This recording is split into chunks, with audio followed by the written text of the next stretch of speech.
بسم اللہ الرحمن الرحیم الحمدللہ رب العالمین والصلاة والسلام علی رسولہ الکریم اما بعد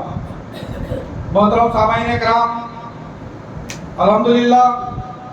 آج آپ نے قرآن پاک کے 10ویں پارے کی مکمل سماعت فرمائی، جس میں سورہ انفال جو قرآن پاک کی 8ویں سورت تھی، جس میں 10 رکوع، 1243 الفاظ اور 5299 حروف ہیں۔ الحمدللہ ان تمام کی آج آپ نے سماعت مکمل کی، اور سورۃ الانفال کی 35 آیات کے ساتھ ساتھ سورۃ التوبہ کی 93 آیات بھی آپ نے سماعت فرمائی۔ کل ملا کر 128 آیات کی آج ہم نے سماعت فرمائی۔ رب ذوالجلال والاکرام نے سورۃ الانفال کی آیت نمبر 45 میں حکم دیتا ہے کہ جب تک حالت جنگ میں دشمن کے مقابلے میں تم عین ثابت قدمی اختیار کریں اور اللہ کا کثرت کے ساتھ ذکر کرتے رہیں، شاید کہ تم کامیاب ہو جاؤ۔ پھر رب ذوالجلال والاکرام نے اہل ایمان کو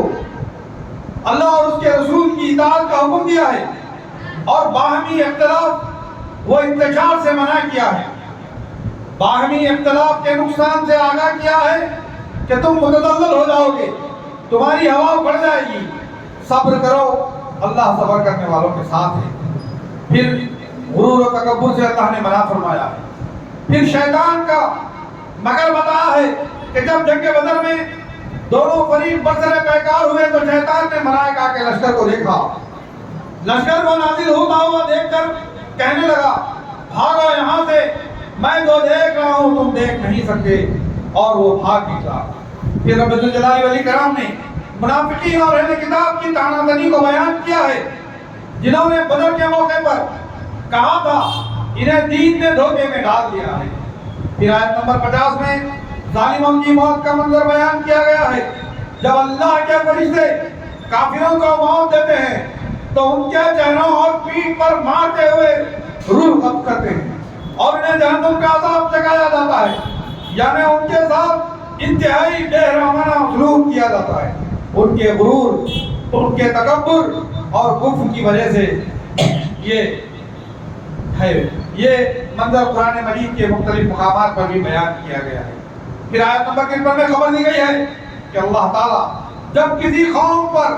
اپنی نعمتیں نچھاور کرتا ہے تو ان سے وہ نعمتیں چھینتا نہیں۔ انسان اپنے برے اعمال کے سبب ان نعمتوں سے محروم ہو جاتا ہے، یعنی جب بندہ گناہ و نافرمانی کرتا ہے تو اللہ تعالیٰ نعمتوں سے محروم کر دیتا ہے۔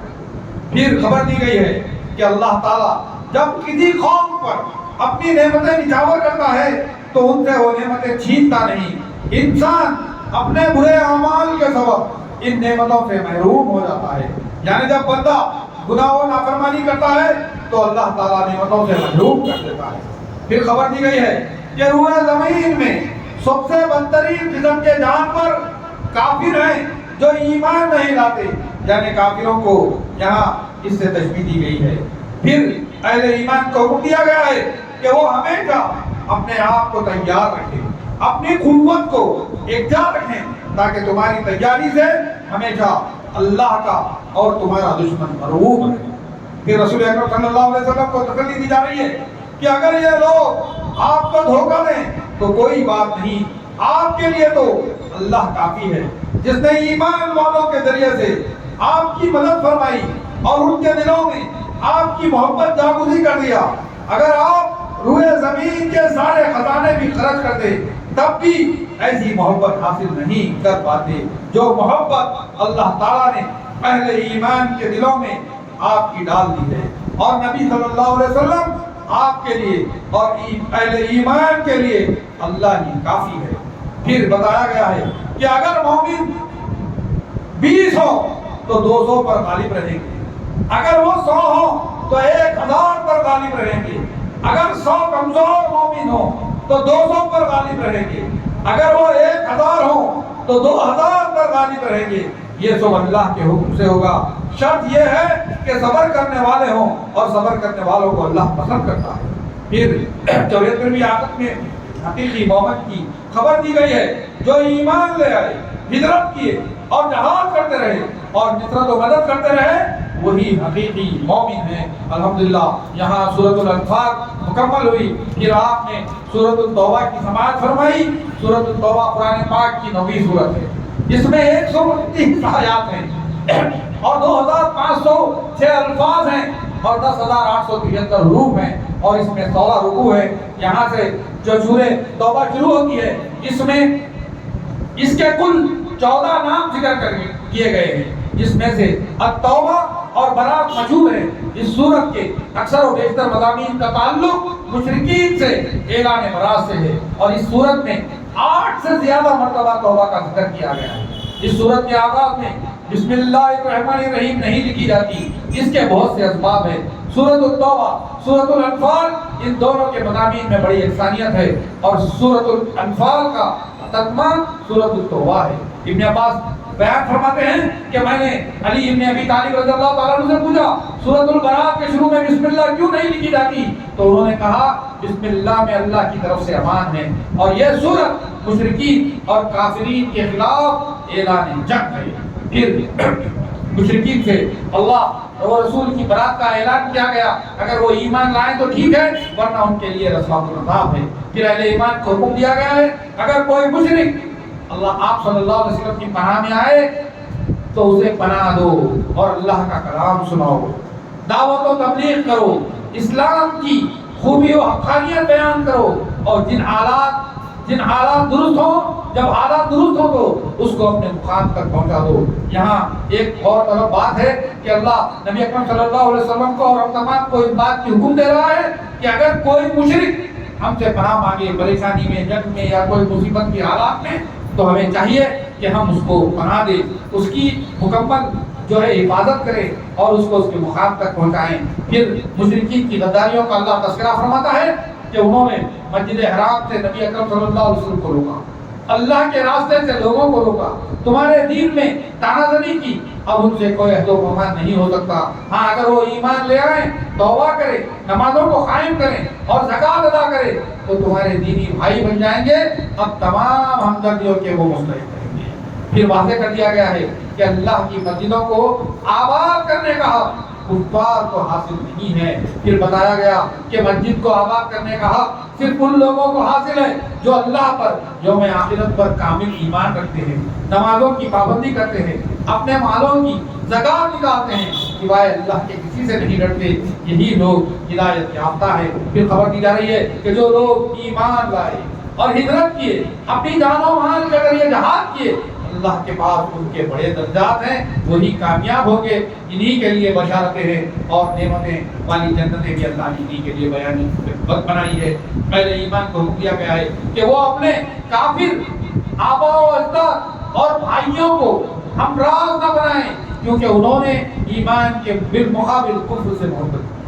پھر نبی کو حکم دیا گیا ہے کہ آپ اس بات کا سوال کریں گے کہ تمہارے آبا و اجداد، تمہارے بھائی، تمہارے ازواجی رشتہ دار یا دوسرے رشتہ دار، تمہارے اموال و تجارتیں اور بلند و بالا محلات تمہیں محبوب ہیں یا اللہ اور اس کا رسول اور اللہ کی راہ میں جہاد محبوب ہے؟ اس بات کا فیصلہ کر لو ورنہ اللہ کے حکم کا انتظار کرو جو بہت جلد آنے والا ہے، وہی فیصلہ کرے گا۔ اللہ فاسقوں کو پسند نہیں کرتا۔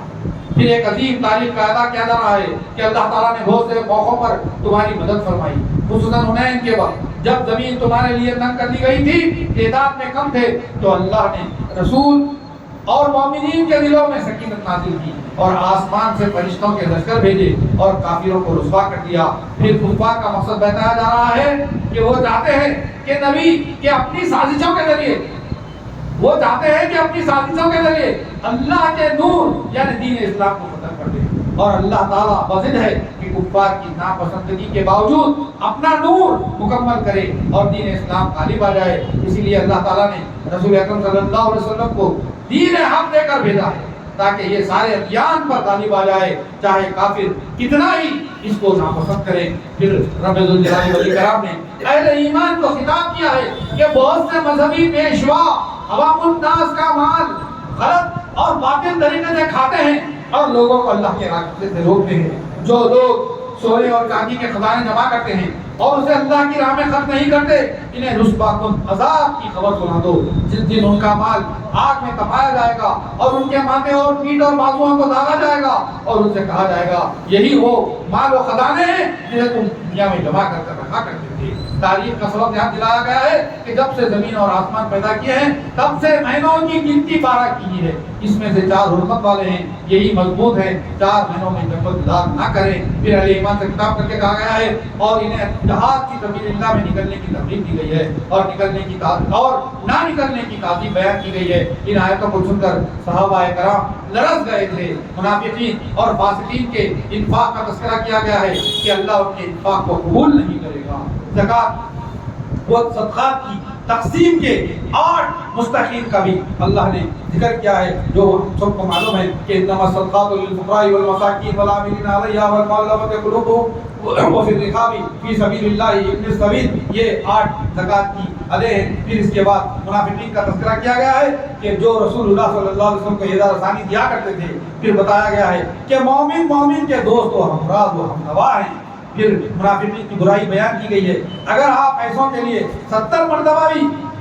مغفرت کریں گے تو اللہ انہیں معاف نہیں کرے گا۔ پھر منافقین کی بدکرداری کا تذکرہ کیا گیا ہے اور رسول اکرم صلی اللہ علیہ وسلم کو حکم دیا گیا ہے کہ ایسے منافق مر جائیں تو آپ نہ ان کا نماز جنازہ پڑھائیں نہ ان کی قبر پر جائیں۔ الحمدللہ یہاں پر 10واں پارہ مکمل ہوا۔ انشاءاللہ ہم کل 11ویں پارے کی سماعت کریں گے۔ میں رب ذوالجلال والاکرام سے دعا کرتا ہوں کہ اللہ تبارک و تعالیٰ ہم تمام کو ایمان و اعتقاد کے ساتھ روزے رکھنے کی توفیق عطا فرمائے، ہم تمام کو غفر لہ ما تقبل من ذنبہ کا حقدار بنائے، ہم تمام کے والدین کی مغفرت فرمائے، ہم تمام کے گھروں میں خیر و برکت عطا فرمائے، ہم تمام کے کاروبار میں خیر و برکت عطا فرمائے، ہم تمام کو ہر قسم کی آفات سمائی و ارضی سے محفوظ رکھے، ہم تمام کے جتنے مرحومین اللہ تعالیٰ ان تمام کی مغفرت فرمائے، ہم تمام کے جتنے بچے باہر ہیں اللہ تعالیٰ ان کی رحمت سے مدد فرمائے، جو والدین کو چھوڑ کر حلال روزی کے لیے دنیا جہاں میں گئے ہیں، ہماری اس مسجد کے بھی کئی بچے گئے ہیں، اس سے سوال کرتے ہیں کہ تو ان کی اس بلاد غیر میں حفاظت فرما، ان کو دین پہ استقامت عطا فرما، ان کو مسجدوں سے جوڑ کر رکھ، ان کو اللہ کے دین سے جوڑ کر رکھ، ان کو والدین کے ساتھ رشتے و ناطے کو قائم رکھنے کی توفیق عطا فرما، ہم تمام کو ہر قسم کی حالات سے نمٹنے کی توفیق عطا فرما، ہم تمام کو ہمت و طاقت عطا فرما۔ اے اللہ تو مسلم قیادت کی حفاظت فرما، اے اللہ تو جہاں جہاں لوگ جو قائدین اسلام کی، مسلمانوں کی، قرآن کی، حدیث کی، سیرت کی، مدرسوں کی، مسجدوں کی خدمت کریں، اللہ تو تمام کی حفاظت فرما، ان تمام کو ہر قسم کی آفات سماوی اور سے محفوظ رکھ، دشمنوں کی چالوں سے محفوظ رکھ، منافقین کی چالوں سے محفوظ رکھ، ہر قسم کی پریشانیوں سے محفوظ رکھ۔ اللہ ہماری قیادت کی حفاظت فرما، اے اللہ جہاں جہاں ہم اس جمہوری ملک میں لڑ رہے ہیں اللہ ہر جگہ ہمیں کامیابی عطا فرما، اے اللہ ہر قسم کی پریشانیوں سے محفوظ فرما، ہمارے دین کی حفاظت فرما، قرآن کی حفاظت فرما، نبی اکرم صلی اللہ علیہ وسلم کے قوانین کی حفاظت فرما، اے اللہ تو ہم تمام کو قرآن و سنت پہ چلنا آسان فرما، کافروں تک اسلام کو پہنچانا ہمارے لیے آسان فرما، اور ہم تمام کے تمام نیکیوں کو قبول فرما، اور ہم تمام کی تکلیفوں کو معاف فرما، اور ہم تمام کو جب تک رکھے عزت سے رکھے، اور ہم تمام کا خاتمہ ایمان پر فرما، اور ہم دنیا سے جانے کا جب وقت آئے تو ہم تمام کی زبانوں پہ کلمہ میرے بعد لا الہ الا اللہ محمد رسول اللہ کو ساری فرما۔ سبحان ربک رب العزت عما یصفون وسلام علی المرسلین والحمد للہ رب العالمین۔ السلام علیکم۔